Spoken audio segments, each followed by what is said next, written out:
Hello and welcome to The Honest Path with Jim and John. I'm Jim. He's John. We're a father and son writing team who care a ton about young men and the people who love them. And our goal is to equip young men and bring us into community together. So, heads up, tonight is our first town hall meeting, 8 p.m. Mountain Time. So, watch for the link in your email. It'll get there 1 hour before meeting time. So we want you to jump on, meet us there on the Zoom call, and we're going to talk about all manner of things. And this probably would come up, John. We're talking about passion tonight, Yeah. today. So tell me your, intro the subject of passion, John. Passion is really interesting. It's similar in my mind to motivation, where it can feel fleeting, or like passionate romantic love as Mm, opposed to committed love. okay. Sometimes not as opposed to, but in almost in different spheres, they kind of move around. Okay.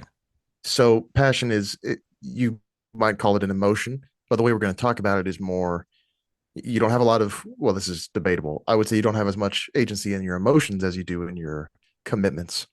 So this Yeah. is almost a passion, a commitment to passion, or I don't know. Now I'm stumbling, but that's kind of what we're talking about is cultivation, is kind of the practice of passion for Yes. life.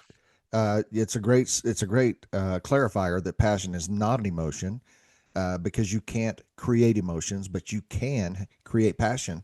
In fact, the term the Bible uses is zeal, and it Mm. says, "Do not lose your zeal."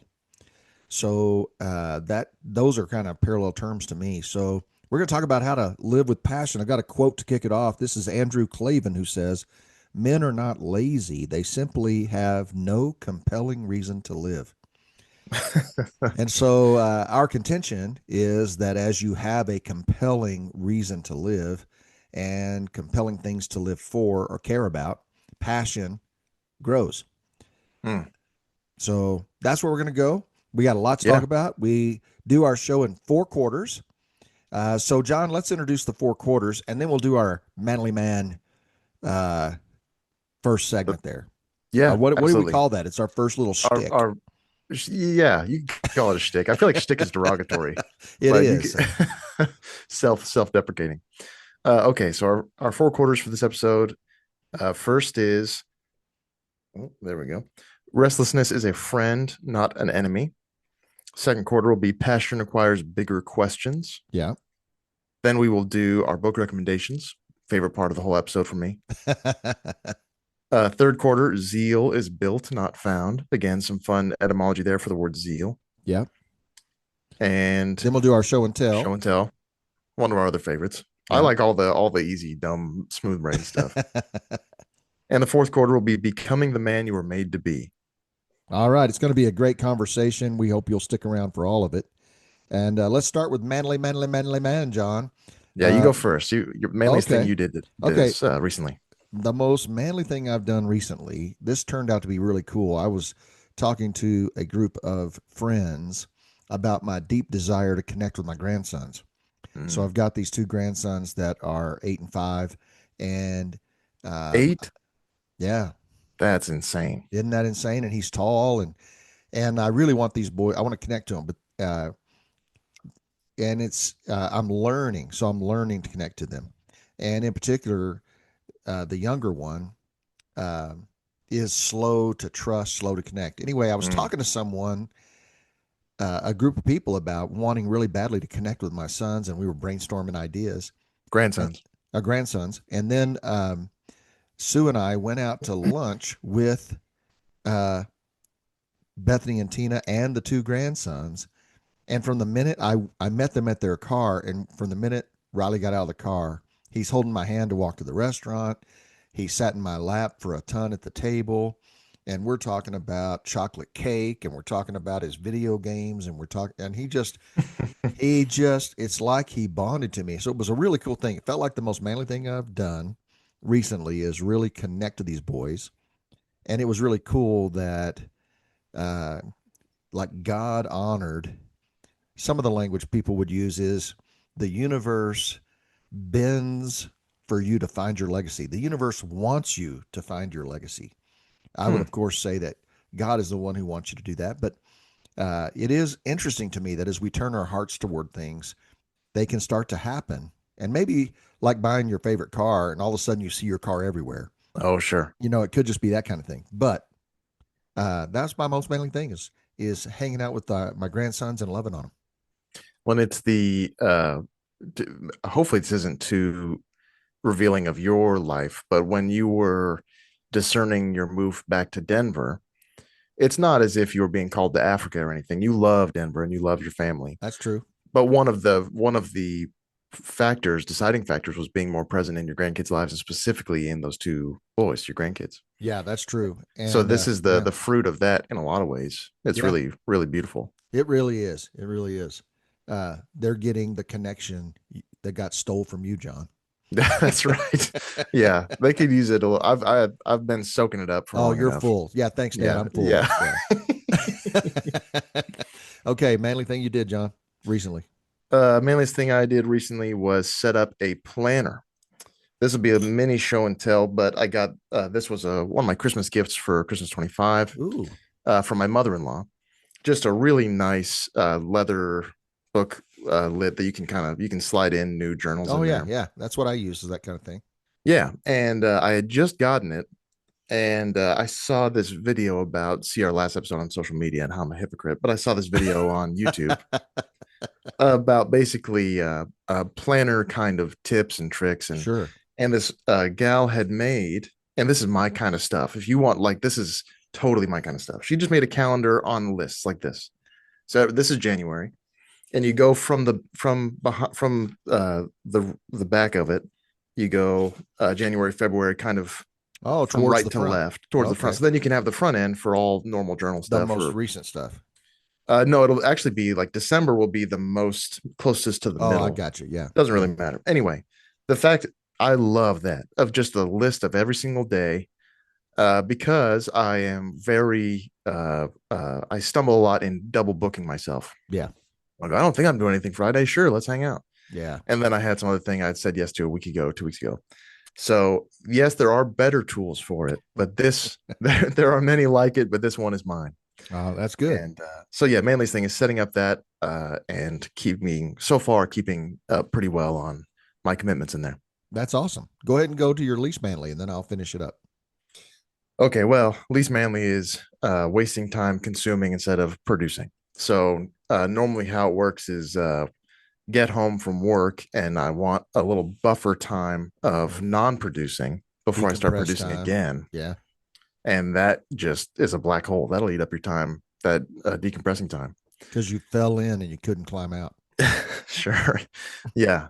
So and that's again, that's being at the whims of internet algorithms. That time would not inflate so much if it was spent say just reading, Right. or playing an instrument or something like that. Mm. So yeah, that's been a failure of mine a lot recently. Yeah. I can identify with that. So my least manly thing I've done recently is I let my car drive me to the donut shop without mental engagement. Uh, Hmm. I have I have like about a month ago, I was craving a donut, but I haven't really loved the donut shops. There's a donut shop in the Phoenix area, in the Phoenix Valley, called Bosa Donuts, and it's the most insane, wonderful donut shop on planet Earth. And I've been thinking, there's got to be, Denver's such a great city, got to be something. So I did a little Yelp review on best donut shops within 15 minutes of my house, and this one popped up, which is right on my traffic pattern. Mhm. And boy, they have this thing called a pine cone. Okay. And it is like a glazed cinnamon roll that's shaped like a pine cone.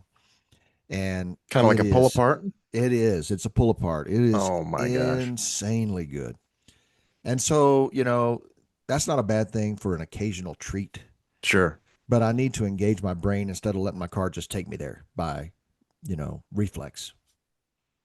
Now the way you word that sounds like the least manly thing your car did, but you're dodging a bit of the responsibility on I'm that. saying the least manly thing I did was allow my car to just take me I somewhere, see.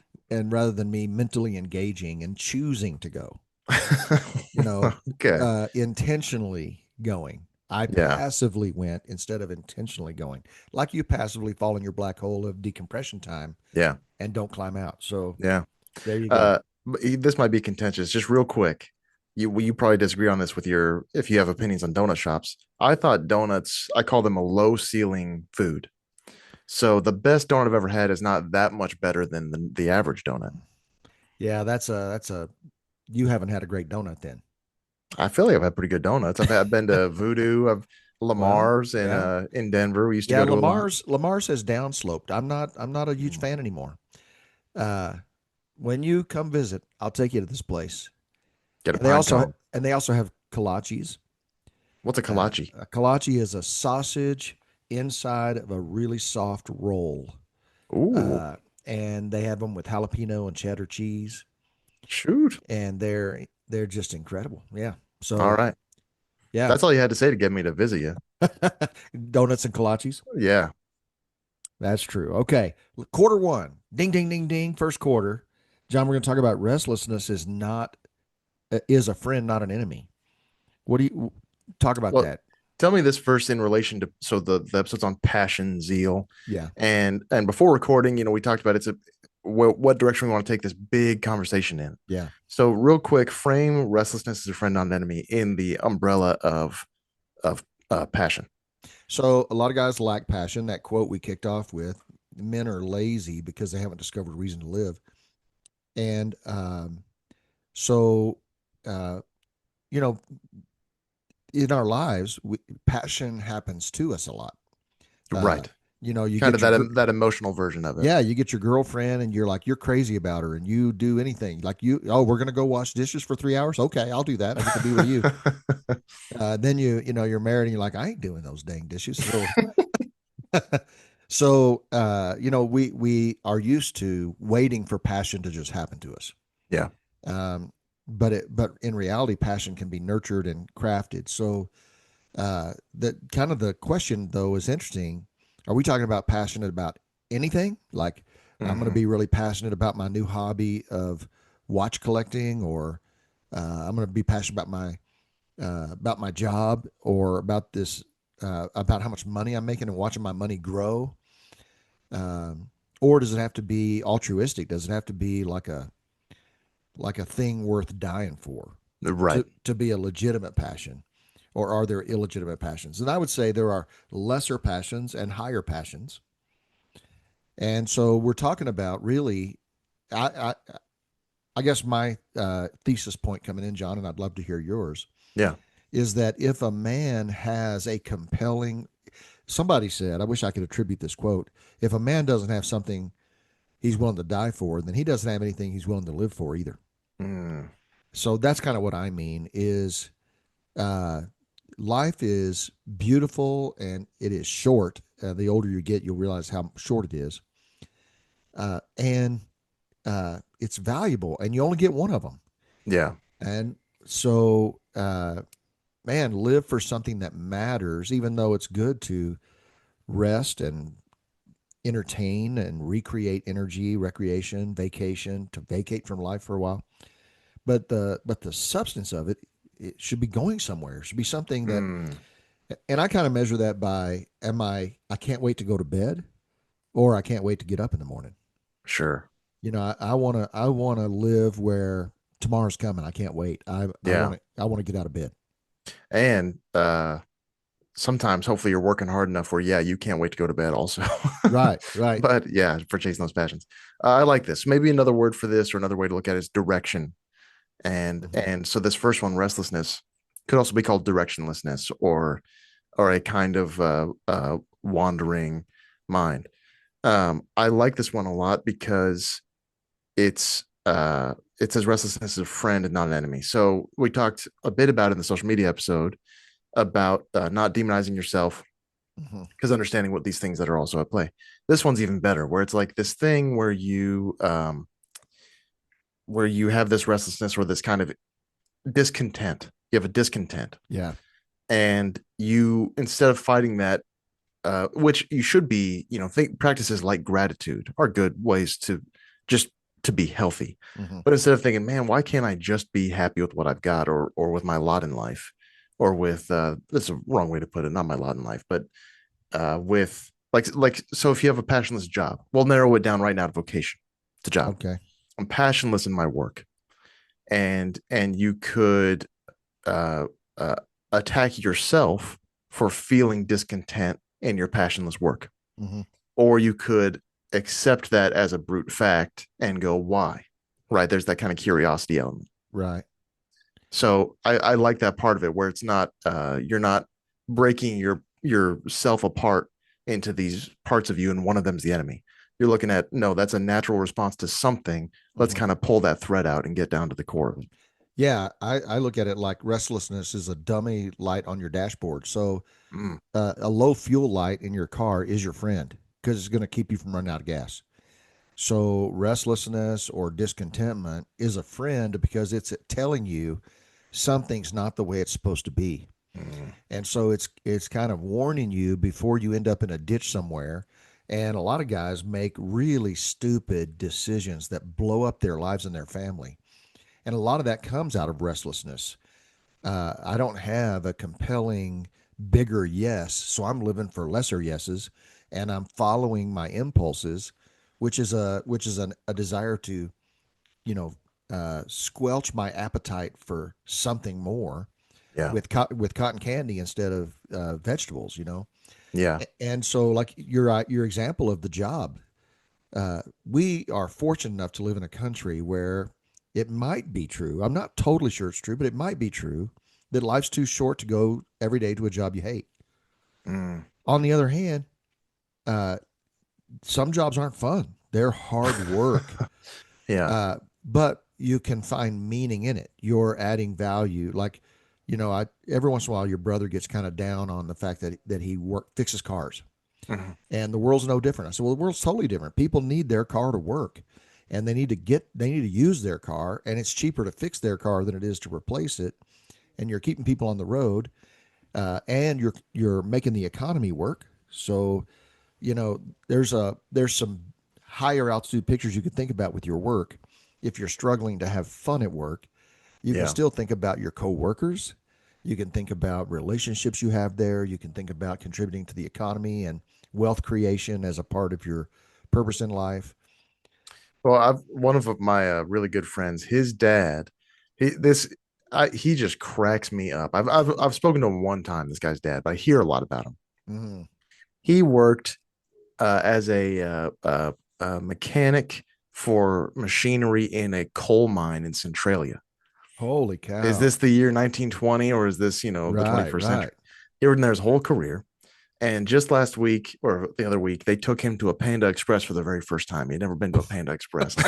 it's like it's like he's out of like a man out of time. It's crazy. Yeah, he is. Poor guy. I know, and I was I mean, thinking, like, did it kill him? Yeah, Panda's pretty You sweet. Yeah.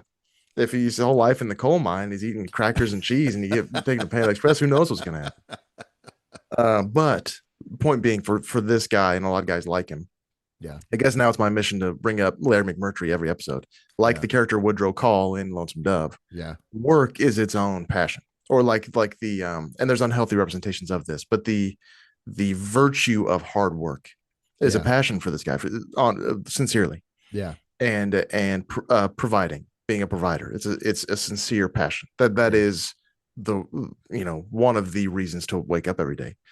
And I don't know enough about him to know exactly how, in this specific case, it doesn't matter how that manifested, but that can be its own thing. Have you seen? I know the workaholism is the negative version of that. Have you seen that play out in a good way? I tell you, there are guys I've met that just love to work hard, and I've admired every one of them. I've never met a Yeah, guy like that I didn't admire. yeah, So yeah, I think that is an amazing thing. When you think about restlessness is my friend, not my enemy, and say I don't have that passion to work hard, and I right. don't, and I'm struggling to find passion for anything. This, I think, when we talk about young men, I think there is a discouragement that sits in. So, am I ever going to be able to own a home? Am I ever going to be economically viable? And so you can start to lose this passion because you have such uh, a doom mentality almost. But That this, hopelessness. yeah, but this restlessness is an indicator. Hey, something's not right, and you need to address this. This needs your attention. And if you numb it, you're going to delay clarity. So, uh, a lot of us, when we feel this way, we seek to make the feeling go away Hmm. through entertainment or numbing through doom scrolling or video gaming or taking naps. When a person is clinically depressed, they have a hard time getting out of bed. They'll stay in bed the entire day, get the black curtains and make it dark. And numbing delays clarity. That's what's so tough about it is I'm not going to find my way towards any passion Yeah. if I continue to numb myself. Yeah. And it's almost you mentioned before people who solve this kind of restlessness by blowing their life up and making a terrible decision Yeah. by just kind of, I'll fill this void with anything. Yeah. The alternative is less destructive in a public way and much slower destruction. It's similar in that kind of, I don't want to me, this whole quarter is kind of about the fear of self-discovery. Yeah. Again, if it's about pulling on that thread, both options of avoiding that restlessness are avoiding pulling on that thread, either with numbing or with just chasing it down with all kinds of crazy stuff. Yeah. In coaching, we use a pattern. Like if you're talking to a client, a friend, whatever, that's stuck, Mhm. or they're uh, feeling powerless, or something. This idea of notice, name, and return to agency. So as a coach, you can say, "Man, I notice that this language of yours is very defeatist. Hmm. Notice that your tone is that you're powerless." And so then you notice it and you name it. Once a thing is named, it can become tangible. Yeah. But you have this intangible feeling, something's wrong. I don't know what's wrong. But if you can name it, now you can address it. And then you can return to agency. Wait, now that I can name it, I could do something about it. Yeah. And that's why I think restlessness can be your friend, because it'll force you, if you allow it to name the thing that's wrong Totally. and then return to agency and say, okay, now I got to do something about this because nobody else will. I mean, I needed to engage. And so much of that is coasting. I'm so guilty of that. Where I mean, it'll be, I would shudder to know how long it would take sometimes for me to realize something like that's even happening, Mm-hmm. as opposed to these kind of chasing the appetites where I come home and I'm tired. Yeah. And so I waste an entire afternoon and go to bed mentally exhausted from wasting an afternoon and from the Mm-hmm. work Mm-hmm. and go back the next day and repeat it before I even really realize, like you said, the power of the name, Yeah. which we talked a lot about, I think in our first episode, is that decisiveness, or it's a what's the, I guess, just mindfulness. Yeah. Yeah. I have a belief that everybody in their spiritual journey, if they are on a pursuit to know God and to believe in God and to live with faith, that that there's a point coming where you will hit what I call the wall of disappointment. Mm. Uh, Prayers went unanswered. Something you believe God had for you, at least implied as a promise, didn't happen. Uh, Life hasn't turned out the way you thought it should. And so you can hit this spot. And a lot of people live a long time at that wall. So they keep going to church, or they don't want to reject God, but they're bored and they're dead, and because they're stuck. Hmm. And it occurs to me, I've been learning a lot about young men and romantic relationships, or actually the lack thereof, Right. and how hard they are to find anymore. And you can hit a wall of disappointment in your thoughts about human connection. And so if you stay stuck at that wall, and in your faith journey, the only way through the wall is to dig underneath it and tunnel. Mm. And then you come out on the other side, God at a deeper level. You have fought through it.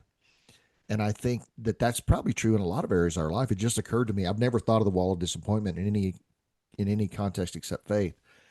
But when you think about really any relationship, you can hit a wall of disappointment. And Yeah. so your restlessness can be a friend, because it can say, hey, hey, hey, things are not good. And you really do have an opportunity in front of you to not settle for that. Yeah. Well, and that's, I think so much of this is going to be rooted in, we'll probably get more into it in in the other quarters, but so much that's rooted in hopelessness, which is maybe the barrier of that is facing these young men. That's what all of these kinds of the failure of romantic relationships and economically and of zeal and passion. I think maybe the root of all of it is hopelessness. So I think that's certainly where it takes you if yeah, you just ride. yeah. So okay, so you've accepted your restlessness as a morally neutral fact, and you want to go next. You want to get out of it. Second Yeah, quarter, yeah, passion requires bigger questions. yeah. The big idea here is that small questions keep us comfortable, but big questions wake us up. So passion grows when life becomes about more than relief. Mm, If my life is just about comfort or making me feel better or numbing my pain, you're going to stay stuck. But passion can awaken when you start asking bigger questions and challenge yourself to think about bigger things. yeah, I love that because it's again so much of this is about am I at the whims of unconsciously am I at the unconscious whims of appetites. So whether again those appetites can be totally valid Hmm. if you have an unfulfilling relationship or a lack of a relationship, you have a job that you hate with people you don't necessarily like and they don't like you. Yeah. These are legitimate wounds that you then stuff with, with you stuff mindlessly. That's the whole Mhm. thing. Mindless or mindful. So here it's saying, I will acknowledge the appetites, acknowledge what might feel good to solve those, and instead look for the cure elsewhere. Yeah, and I think mindless drift is one way we end up here is you just drift. But the other way is actually intentional. Some people Hmm. make comfort their compass, and it's a terrible compass. Yeah. So, you know what this is like. We all do where I could do the hard thing. I could do the risky thing, the scary thing. Nah, I think I'm going to do the safe thing. Yeah. I think I'm going to play it safe. And playing it safe turns out to be the most dangerous philosophy of life. So, comfort is a terrible compass. And sometimes we choose it out of fear and that's where laziness can come in. If I stick to what's going to make me feel better or what's going to challenge me less, uh, hard is good. This is one of the Yeah. things that maturing men find out. Man, it's so hard. Yeah, but hard is good. Yeah. And boys think hard is no good. Uh, Yeah. but a man says, hey, hard is good. I'm going to be a better person at the end of the hard. So I need to choose the hard sometimes on purpose. So, but some people drift into comfort and numbness and uh, restlessness, but other people choose it because they're avoiding the hard thing. So then the hard thing in this case is the question, what can I do that's difficult? And we're talking about bigger questions and smaller questions. The smaller question is, how do I make myself feel better today in this moment before I go to Right. bed? Right. The big question is what? Can you give us some examples? Yeah. Like, how can I increase my impact in life? How could I make my life something I want to get out of bed for every day? Who needs me right now that my stuckness is uh, sabotaging? Like, I happen to sleep next to a person every night who needs me to be fully alive. Who am I Mm, robbing by staying stuck? What powerful thing am I missing out on? What could my life be if I got unstuck? These bigger questions can give you, it can ignite some imagination in your mind. And then that can start to be an energy creator. I think that honesty about all that is an energy creator. yeah. Uh, so, doing the hard thing sometimes, John, it's an indirect path to say, well, uh, there's an app. I was cleaning out apps on my phone, and I'm looking at each one. Keep her trash, Yeah. and there's one on there called I C. love real quick the decluttering you've been doing of all your digital life is really great. I love hearing about it. So Well, sorry. There's one that's called it's called C25K. So it's okay. it's couch to 5K, Oh yeah, yeah. and it's an app that helps you just start moving. Yeah. And the ultimate goal is that you're going to run a 5K. But there's no way Fat Jim can get off his couch and go run a 5K. So it works you from couch to 5K through a series of incremental growth in your physical demands. So you say, well, what does that have to do with not being depressed at work? Or what does that have to do with being stuck in my marriage? Doing a hard thing for the sake of doing a hard thing builds confidence, it builds energy. So that's why, you know, passion requires that you start living for bigger things, asking bigger questions, and then, making tougher decisions. I'm not going to choose comfort. I'm going to choose challenge. I'm going Yeah. to push myself. And sometimes, when you're battling depression, just getting out of bed, getting dressed, and leaving the house is doing the hard thing. Well, maybe that is like the question scales. So say you are truly depressed. Again, we believe in accept in the truth. It's Yeah. important that you know that if that is true. It's you don't need to beat yourself up about it. It might Right. for a lot of people it's just true. Hmm. I have anxiety, I have depression, I have Hmm. bipolar. If you are, then your big question might be smaller in this season than when you're doing better, than when you're a little healthier. So the Yeah. big question for a depressed person is, yeah, can I take a walk today? Can I do the dishes today? Can I clean my room today? That might be the big question. Hmm. So, and it's not again what I like so far about this conversation is the acceptance of those as morally neutral. Yeah. You're not, if that is your big question, that's not, but then as this as a way out of those kinds of valleys too, as a you brought up the time thing. That's what I've been thinking a ton about. This is our last episode of January 2026. Hmm. New Year's for me is always very distressing. Mm. So I was thinking, it's 2026, and I was thinking I'm gonna blink and it'll be 2030 because I tell you I blinked from 22 to 26. Yeah. So I'm gonna blink from 26 to 30, and I'll turn 35 that year. And so the big question is, what do I want to be true in 2030? Yeah.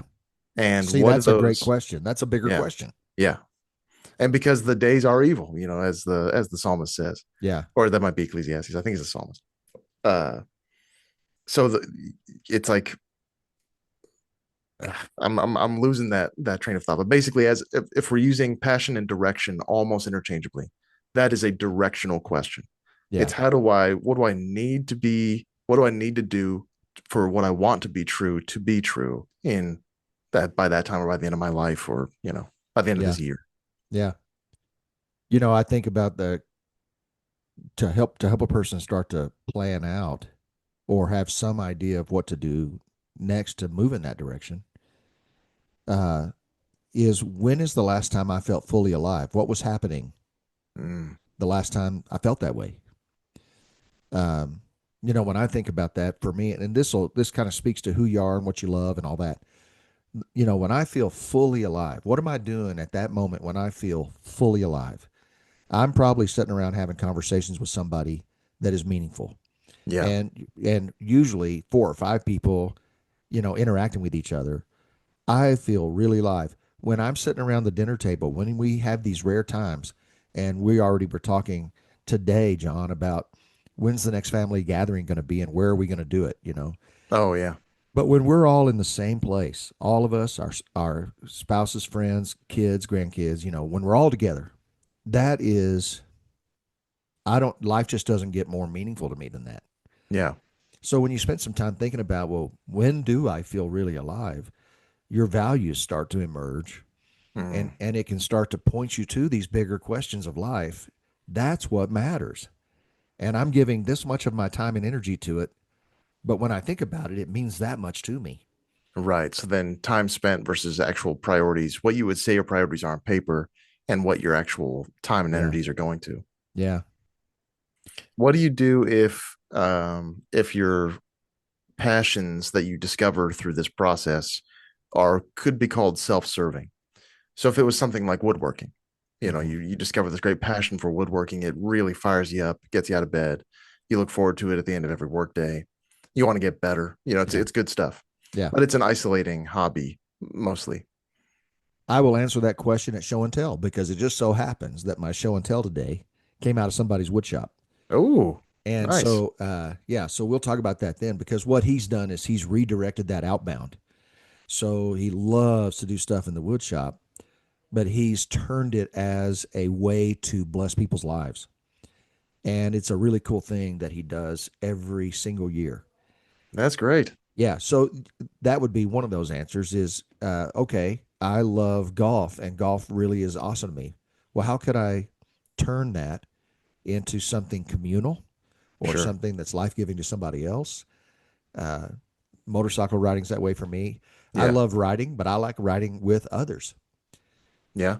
So uh, that might be some help in that direction. I Yeah. That don't know makes if I answered sense. your question. Yeah. Well, no, and I think honestly, if you were listless or passionless and you discovered a passion and it was a solitary one, I think just don't worry about it too much. Just go for it, and you can figure this stuff out as you go, as long as it's not. We talk a Hurting lot about, somebody or taking from well, somebody. of course that, but also as long as it's not turning you to mush. Because if your passion is Mhm. to pick on my own interests, if your passion is a very addictive video game, that's not really as edifying as what we're really looking for. Yeah, my passion is to disappear from the world and be invisible. There are people like this. Um, so, well, maybe you could help me with that then. I'll ask you another question. So, if your passion is what we would call a brain mush passion, Mm. like that, or like it's yeah, I really just truly love binge watching TV. What do you do with that? Because we would call that insufficient for a meaningful life, maybe. Yeah, I would say I would start not by eliminating that or demonizing it. I would just harness it and put limits and boundaries on it. So I love to sleep. I mean, if sleeping were an Olympic sport, I could win a gold medal. I love to sleep, and I love a nap every day. Mm, But I use timers and I set alarms if I need to. But you can't sleep your life away. So I would say if it's something that selfish or that leading to mush, certainly it would in an extreme or an exaggerated amount.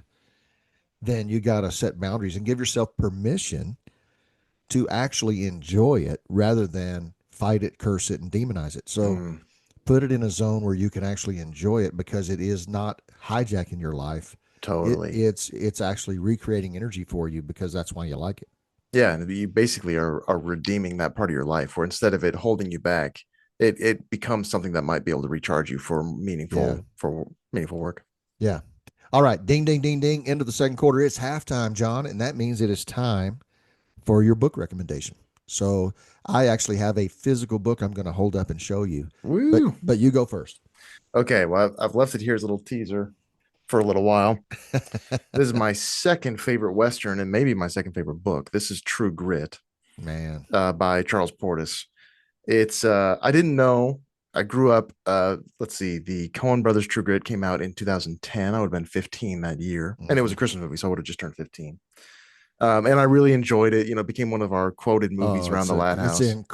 the dialogue in that movie is second to none. Yeah, and I knew it was a remake from the John Wayne one. Yeah. I didn't know that the John Wayne movie was and the Coen Brothers one was a what's the word? I'm losing the day. You make a movie out of a book. It's called a. I'm losing it. I don't know. Anyway, it's from this book by Charles Portis, and all of the dialogue. The Coen Brothers are amazing writers, so yeah, I didn't blink. I go, yeah, there's a good dialogue, Oh, but they took the dialogue right out of the book. and they say as much in interviews. People ask, where did you come up with this stuff? They said our writing process looked like this. They opened the book and they wrote it from the book to the script, and it's mostly adaptation. Goodness, that was going Yeah, to there kill you me. go. Yeah, An the movie adaptation of a adaptation book. of the book. Yeah. Yes. It's an the only adaptation sins are by omission. So you can't include every Mm. scene from a book into a movie. There's my favorite scene from this book did not make it into the movie, but it's okay because it's still a great movie. And very interesting. There was a brief period between the publication of this book and the John Wayne adaptation where this was required reading in some high schools, Wow. like Great Gatsby, Yeah, yeah, Catcher in the Rye. yeah. And it was really, really esteemed at the time. Then, kind of the culture, the film culture at the time, when it became a movie, a John Wayne movie, Oh, that it sucks lost the esteem. academic, that takes away the academic integrity, maybe, or something. Exactly, exactly. So That's interesting. when I was first researching this book, there's a whole generation of people that read this every year, like for Wow. Christmas and with their kids Wow. and everything. And then it kind of fell off because of the adaptation. In modern times, it's the exact opposite. You normally don't hear about a book until it's a movie. Um, anyway, perfect pacing. It's really interesting that it's a fictional narrator. So Charles Portis writes from Oh, the narration of a grown woman telling a story about when she was a kid, right. and it is just amazing. And she has biases. She's loves this one county in Arkansas where she lives, and she's a Baptist, and so she has all these biases against other Christians. Right. And it's all in character. It's just amazing. Rooster Cogburn, one of the best characters Oh, in he's books. incredible. And I noticed right away watching the movie because I had not read the book, did not even realize there was a book when I saw the movie Yeah, in what'd you say, 2015, 2010, I think. 2010. There are no contractions in the dialogue. Yeah, So, so one of my favorite lines is, "I must consider my situation, my circumstances, and how I might improve how I them." might improve them. Yeah. And yeah, so all the language, there's no contractions. They use every word. And what's interesting is that because Maddie, as a esteemed older woman, is recounting the book, I kind of assumed she's translating all of their words into her language. That's why there's no Mm, contractions, because she is a good speaking person. She has like good vocabulary. So that's her like translating what Tom Chaney said. But they use that in the movie as if that's what they said, and it works great. It works really, really well. that is in that's that's helpful because you think of this thug Cheney, and I'm like, man, even the thugs spoke Yeah. properly.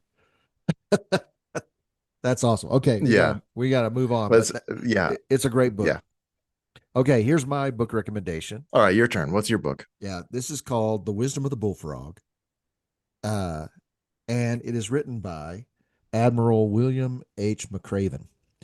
So the subtitle is Leadership Made Simple but Not Easy. And it's not a very big book. It looks big, but it's short. This small book. Yeah.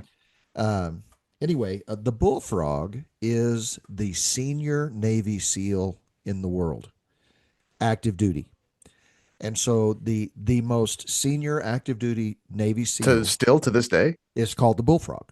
Yeah, Oh, I see. It's a whoever that rotating is, it's title. a rotating title. Gotcha. So, and he was the bullfrog at one point, and as an admiral, and then he became the president of the University of Texas Education Systems. The guy's done a lot of stuff, but uh, it's really really good. I'll just give you a couple of chapter titles to whet your appetite, and these are all little principles.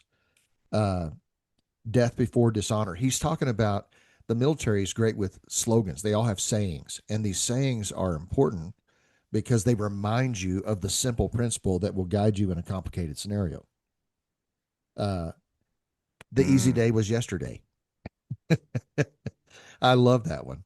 Yesterday was the easy day. Like, man, this is so hard. Well, yesterday was the easy day. You embrace that it's hard. When That's you're in funny. command. Uh, Let me do one more. Hope is not a strategy. Uh, a shepherd should Is smell it a the funny sheep. book? No, it's leadership principles that guide you to do the right thing. His whole thing is really honor. Uh, Hmm. to know what you believe, be honored, be committed to live with honor in alignment with what you believe. To treat people well, to tell the truth. Uh, you know, never lie. At least don't. Never always tell the truth, or at least don't lie. Is the way some people word Hmm. that. But it's these guiding principles because in reality, that's the whole title. Leadership is simple. It's not easy, but it's not complicated. How you treat Hmm. people, how you behave in hard situations. It's not hard to know the right thing to do. It's just hard to do it. Yeah. That's Anyway, awesome. yeah, I like it a lot. All right, let's jump into the third quarter, John. And that is the idea that passion or zeal is not found, which is the way most of us wait for it to show up for us and just happen to us, but it's actually constructed, it's built. It's not something you discover lying around, it's something that you cultivate. What do you think of that thought, And John? I like it a lot. We touched on that in the beginning, and you said you brought up drift earlier, Mhm. and this kind of being at the whims of things. Just define for me drift a little more in this context. Well, whenever you, uh, we lived in South Texas for a while, and we would go to the beach at least once a week. It was about a 40-minute drive from our house to the Gulf of Mexico. And whenever you'd set it, set the family Gulf on of the beach, America now, but okay, uh, you set the whole family on the beach, and then you go out and swim for a while. yeah. And you're swimming around, playing around, and you look up. Where are they? Hmm. And you realize you've drifted 100 yards away from them, and you Wow. don't even realize you ever moved an inch. So I would say drift is the unintentional, mindless drifting away from something that mattered to you.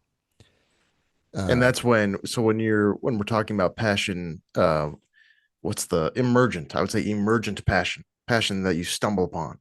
mm, And that is susceptible to drift because you're not really, because you came by it on accident or happenstantially, you're kind of, it's at the whims of life and at the whims of drift. So in this way, when we're talking about cultivation, it's a way to combat drift. Is that a fair way to say that? I think it is because if you don't cultivate, you talked about having a passion, or one of us did talk about passion for the girl, and then she becomes your Mm-hmm. wife, and then she becomes the mother of your children, and then she becomes your old lady, whatever, as you both age. If you're not cultivating connection the whole time, your passion drifts, Yeah. but you can have a powerful relationship with a lifelong partner. That's the false belief is, who can be happy with one person for 50 or 60 years? Right. Well, the answer is the ones who cultivate it. Yeah. Tim Keller talks about in his book, is it called The Meaning of Marriage?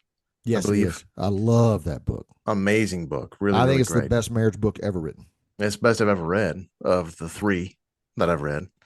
But he talks about the power of the commitment. So Mm, commitment is, we're a commitment averse society generally. right. And, people talk about now because marriage rates have gone so low. And it's because people say marriage kills romance, Yeah. or every married person I know is divorced Yeah. or has been divorced, Yeah. or if we, we don't need the piece of paper. We have a commitment we've made to each other, but we don't need the piece of paper. But what he talks about is that the power of the commitment is the what allows you to be as vulnerable as we aspire to be with our spouses. The Yeah. the promise kind of makes that level, that depth of intimacy and vulnerability possible. And without the promise, you can't get there because there's this unspoken possibility of dissolution. Yeah. It's transactional. And so either one of us could cash out at any time. Totally. So this is, and we can talk a little more about that if you want, but per this conversation for passion and zeal, a commitment to a goal, right? A commitment to a passion. Hmm. It takes it out of the realm of drift and into the realm of I've committed to this thing. And you and I, we like big projects and big swings and big commitments. So Hmm. I hope this is still relatable to people that maybe don't have a big dream like that kind of in mind. But that to me is like that North Star. It's like I am now, and we a lot of that is identity, being and not Yeah. doing. Yeah. A lot of that is I'm committed to being this person for this goal, and it gives me the kind of bandwidth or the kind of I gotta know if I was, if my nutrition's up or something or not up, because I'm missing some words today. But it gives you the rope to really to do that with. Yeah. And, you made me have a aha moment when you're talking about commitment, and and that is I can guarantee you one way to drift, and that is to avoid responsibility. Mm, So if I'm in a relationship and I avoid any responsibility to the relationship, yeah. I'm going to drift. If I have a deep faith and I avoid responsibility for my faith, I drift. We talked a few episodes ago, I think, about it. It's somebody else's fault, but it's your responsibility. Right. And you use the example of somebody throwing a grenade in your lap. Right. And so you can complain that there's a grenade in your lap. You can hate that but you got to do something. And I think the guaranteed way to drift is to avoid responsibility, which feels like this is what people, why they don't want to get married. Marriage is a weight. I just put an Mm, anchor on myself. It's a weight, it's a burden. Actually, responsibility is the thing that keeps you from drifting, and it gives you a deeper thing because sacrifice awakens meaning. mm. If it's not worth sacrificing for, it has no value to me. And then if I make my whole life full of things that have no ultimate value, no real weight, I never have to sacrifice. And Yeah. I also never have meaning. This a big part of passion being not being cultivated and not emotive is motivation or is Mm-hmm. discipline. Mm-hmm. So say you have this passion or a commitment or direction and you lose, you kind of run out ahead of your emotive passion. In what ways does this kind of commitment or responsibility does that is there a key there for the motivation too? I think so because motivation will take you so far, Right. but discipline will outrun motivation. So if I stay disciplined, if I choose the disciplined choice, passion will last longer Mm, than if I just follow passion or motivation. I mean, sure. I'm motivated this in the moment, but if I'm disciplined about it, then I will go further than if I just rely on motivation to get me there. Sure. So, Sue and I have 41 and a half years, and uh, this is really interesting thing about marriage. Universally, every culture on earth, the three lowest years of marital satisfaction, like whether you're living in a grass hut in Africa or downtown New York City, Manhattan, or whatever. Hmm. Uh, year one, year seven, year 20. Yeah. Everywhere, it's the lowest levels of marital satisfaction. So a lot of people quit. You see divorces skyrocket in those 3 years, particularly years 7 and 20. And now they're finding years 40 where bizarrely seniors are divorcing each other at a higher rate right now. I've seen every time I see that, it's so confounding to me. I'd rather spend my last 5 years on Earth alone. Thank you very much. That's it's That very does interesting. boggle my mind, but it's Yeah. because I don't want to be responsible anymore. I want to live selfishly for those last 5 years, Mm. which takes you nowhere you want to go. There's no pot at the end of that rainbow. Yeah. Yeah. Okay, so here's a quote for you. John Mark Comer says, "Comfort is the god of our generation." Mm. And so we keep circling this comfort thing and the stuckness because if I use comfort as my compass, if I want to be comfortable instead of be challenged, if I want to numb instead of awaken, those are all going to lead me nowhere, and they become comfort then becomes your god. Well, I want to be this thing, and I know that I'm not supposed to be that thing, or culture tells me I'm not supposed to be that thing, or whatever. My parents told me I shouldn't be that thing, but I want to be that thing. And you make that desire your goal, Right. and it won't deliver a meaningful outcome because it's not the meaning of life. Yeah.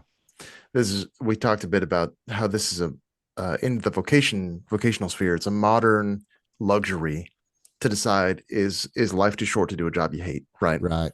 Is that a modern what's the word, first world country problem or opportunity?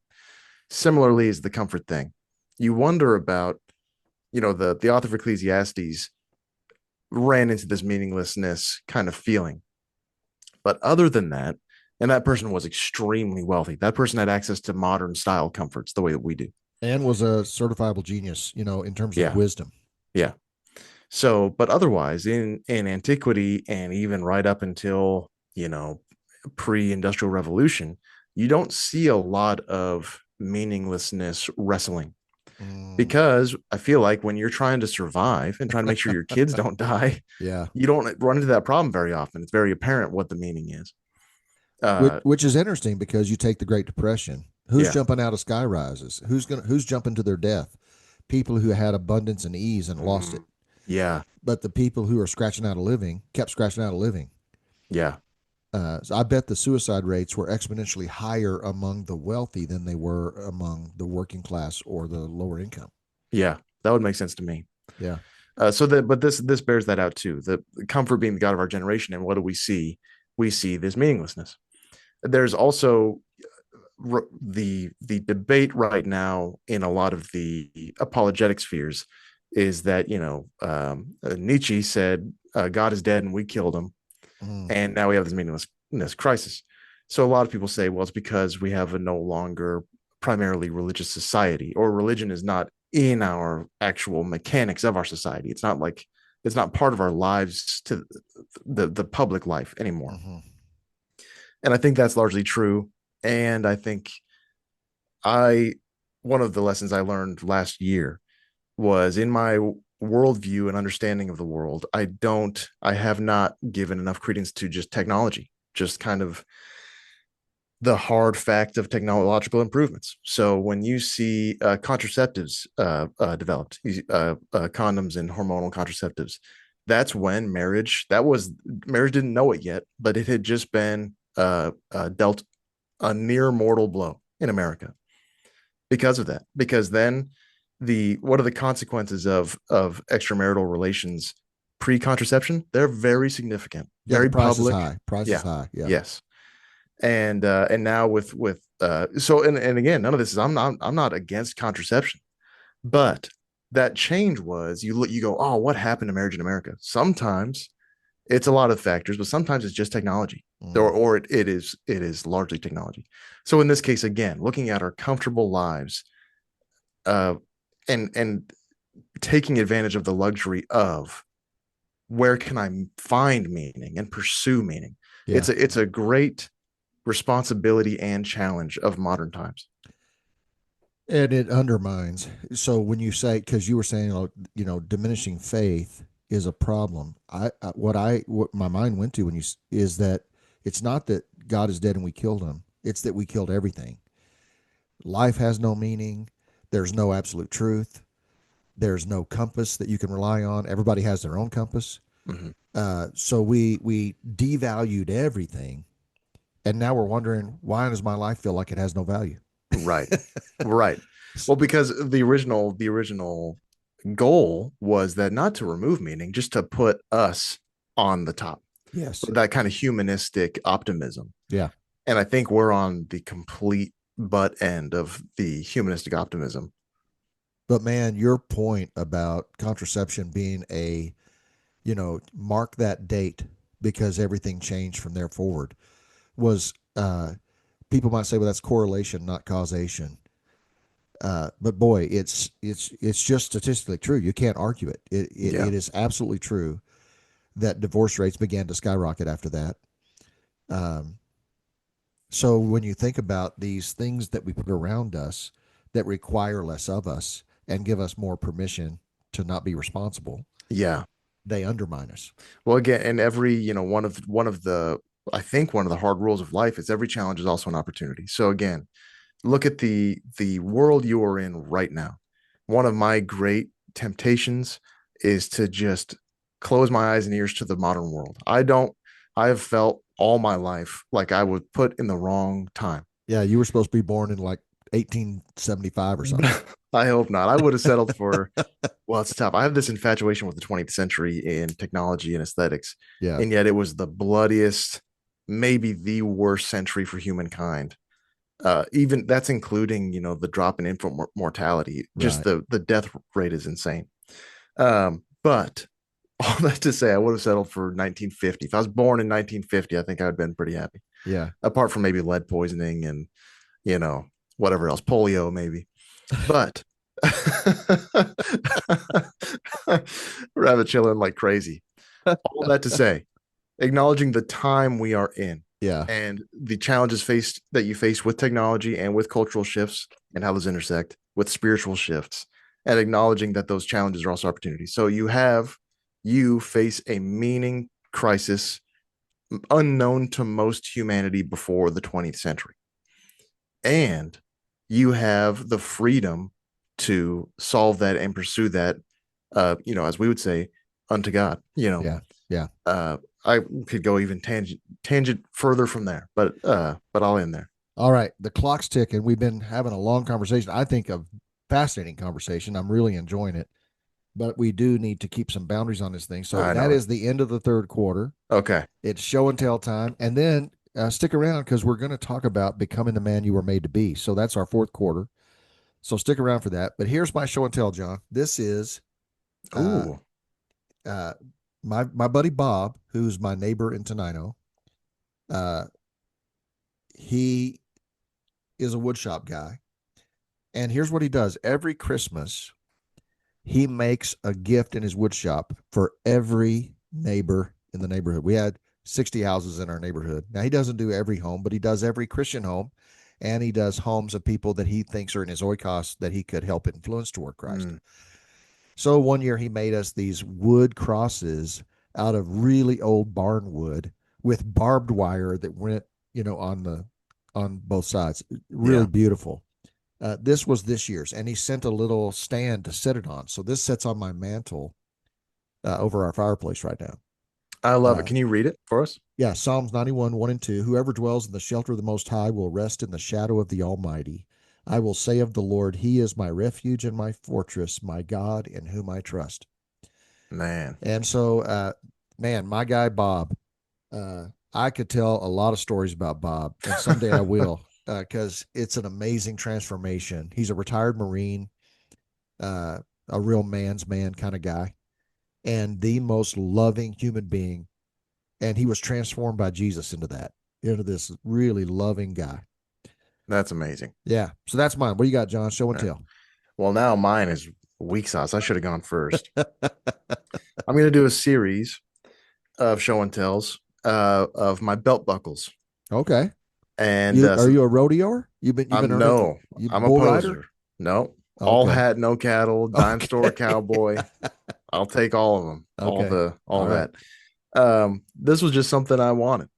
I talked about it a little bit. Lindsay's got funny rules for how cowboy I can and cannot be. Oh, Basically, it stops at boots and hats. okay. She says no hats, no boots. I don't want the hat. You can't You wear. can't have cowboy boots.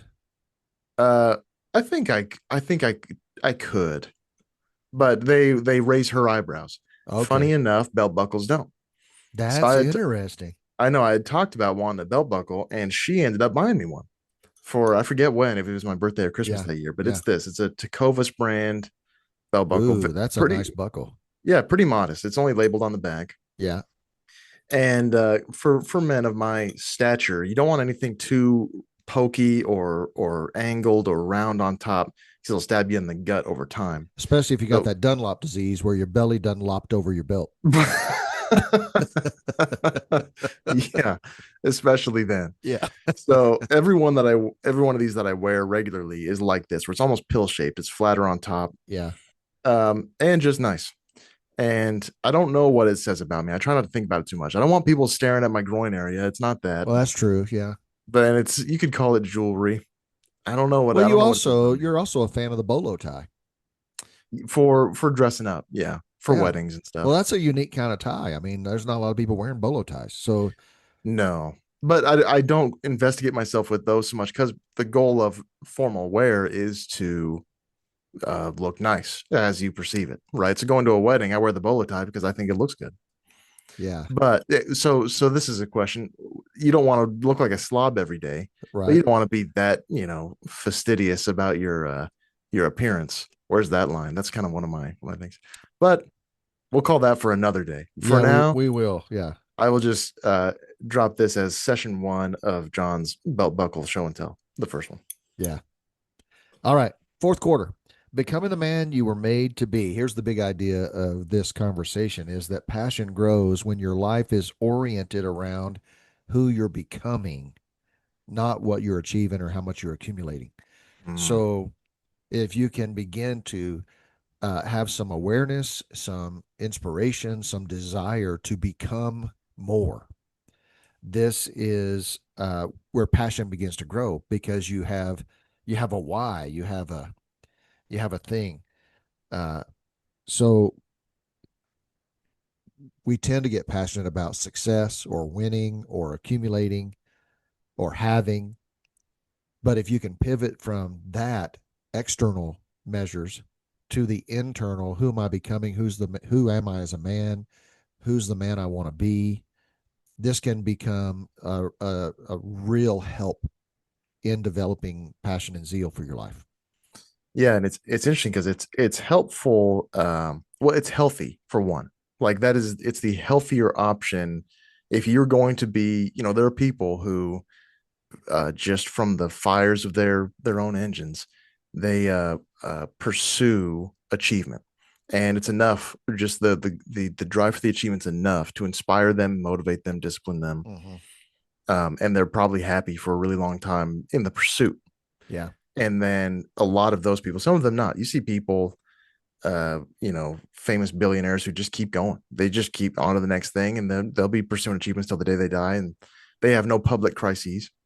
But a lot of people, they get their achievement, and then I forget, you told me this quote a few times, that Super Bowl uh Deion uh Sanders. Deion Sanders. Tell me the Deion Sanders quote or the He story. Yeah, when he won his first Super Bowl, he said he stood on the field, confetti's flying from the stadium, just won his first Super Bowl, and he said, "Are you kidding me?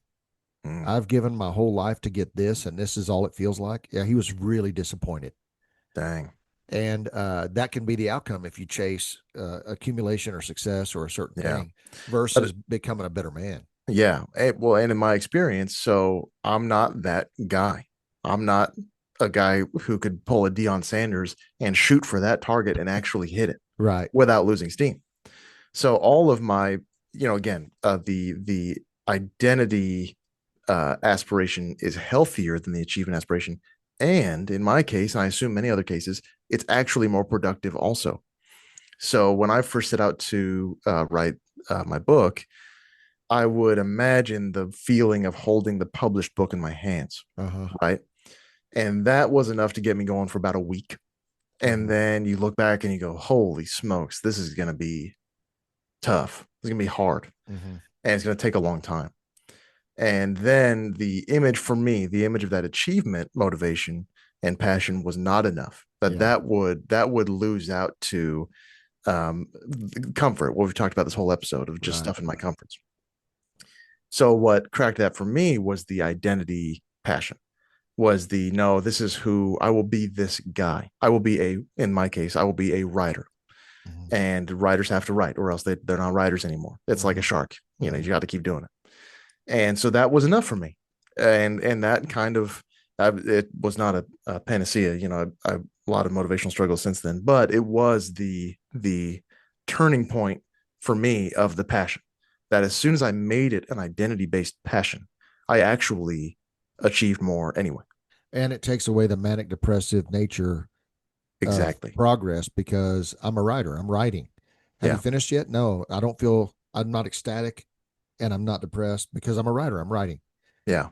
The culture, when we think about becoming the man you're meant to be, you're made to be.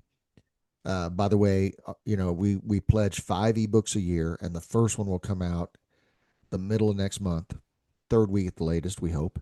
That's in a few weeks. Yeah, and it is uh, the working title right now for in my head is the beginning and ending of masculinity, Mm, and so one of the things the culture does is it tells men they're supposed to be nice. mm, A man is supposed to be toothless. He's supposed to be safe. He's supposed to be nice. He's supposed to be gentle. And of course, there's lots of virtues in those. What's fascinating is that Jesus invites men to be fully alive. And nice is one of the ways you live out full aliveness. But uh, it seems like the culture is trying to emasculate men and Hmm. take away that which makes a man fully alive. So, ruthless, or what is that? A shameless sales pitch here on this book. We believe we've stumbled into a framework for the beginning and end of masculinity that can help give some direction to the becoming thing. What am I supposed to become? What was I made to be? It turns out the scriptures are really, really clear, and that journey, at least for me, has stirred up so much passion about the man I want to be because it's such a big vision. Uh, but it doesn't mean that I'll be always politically correct. It doesn't mean that I'll always be super polite. I might be direct. I might be, because that's what I'm called to be at times. Yeah. But you don't have the courage to do that if you believe you're supposed to be spineless and uh, lack courage and be super nice and gentle. Am I Yeah. making sense, John? Because I can't Yeah. tell if I am. No, you are. I always for me when we start blaming the culture for shaping masculinity, it's basically admitting defeat. Because again, we believe that Mm. young men are a leadership demographic in the country. Right. So for a lot of these, the kind of the whinier uh part of this, of, oh man, if only the culture hadn't shaped us to be this way. What we're telling you is to accept your leadership role in society. And again, with this, you're exactly right that when you accept this identity and you can actually live that out regardless of what the culture expects from you, Right. and actually go about changing it just in your own life. Yeah. And there's a school of psychology called behavioral psychology, which is start doing it and you'll become it. Yeah. So, hey, I'm depressed. Well, start doing stuff that people who aren't depressed do, and your depression will go away, Right. or whatever. And, there's degrees of truth and everything, and it's not the whole answer. But man, behavioral choices are hugely significant in who you become. So, when you start uh, living like the man that God wanted you to be, or living like the man you want to be proud of, or the one you want the people to talk about when you're dead, live like that guy. Yeah. And when you make a behavioral decision in the moment, because that's what that guy would choose, it can really become powerful in you becoming who you were made to be. Like you will become that guy as you Yeah. keep making those decisions. Yeah. I love it. Yeah. So we're going to finish with this encouragement. Okay. Maybe uh, I thought, if you've noticed at the top of your newsletter every Tuesday and of your podcast every Thursday in your inbox is God loves you, the world needs you, and we're on your team. And man, we want to just keep emphasizing that God loves you and the world really, really needs you. And we're on your team. So if there's anything either one of us can do for you, we'd love to know what that is. Uh, we have lots of ideas to talk about in the 1024s and in the podcast. But if you have things you want us to talk about, man, get that to us. You can do that by replying to the email that comes to your inbox. You can do that on our website. There's a contact us spot on the website, which is jimandjohn.com. Uh, but man, reach out. We'd love to know how we can support you. But man, we're on your team. And maybe a parting question. Well, first, I just want to say also, if you're listening to this when it came out the morning of, join us tonight for the community hangout, because that's Absolutely. the team part, the community part. That's really, really important to us, and we're super excited for the first one of those. We are, and it is a part of your time, and depending on what time zone you're in, it could be, when kids are going to bed or you got your favorite show on or whatever. Do it anyway because it's only once a month. And John, what I hear most from the people, our subscribers so far, and the people that ask about what we're doing, what the young men I'm talking to desire most is to be in that community. Is to, hey, I want to talk to other guys. I want to hear other guys talk about their experience.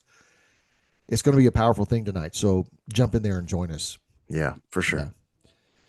All right. That really is better than the question I was going to ask. So, No, well, now you got it. Just one well, question. what responsibility, sacrifice, or step of obedience might be the doorway to your passion? So, to finish this thing together, I would give you that little homework assignment. What's one sacrifice, hard step, responsibility step I could take that might start to unlock some passion in my life? That's a real Mm, personal question. I think if you think about that, it might point you in the direction of one step you could take to yeah, start moving again. and as I think it's going to be, it might be my theme forever, but at least so far, I would say think about that with environmental design in mind of Okay. what your spaces and your routines, what those Mm. actually lead to. Think about things you could do to your environment or processes that lead to those kinds of steps, sacrifices, responsibilities, obediences, because that's how you get to prolonged success. So, can you give an example of something that fits in that what you're talking about? Yeah, well, we've talked about them a lot. So, the way that if it's to do more reading, or if it's to spend more time off of like with the people in your household, Mm-hmm, mm-hmm. away from screens, it would be designing those spaces that you're actually physically in to make that a little harder to do the wrong thing. Or actually, I just took a cue from you, Dad, recently. I started sleeping with my phone outside of the room. Mm. That's an environmental design Yeah. to keep me from waste to away from wasting time, basically, and towards my least manly thing from last episode on being late to work. It helps towards that too. So things like that. Yeah, that's great. All right. Well, listen, man, we love you guys. So grateful that you participate in this community and in this journey of growth together. It's an honor to be a part of it with you. And man, have a great day, and we will see you tonight. See you tonight.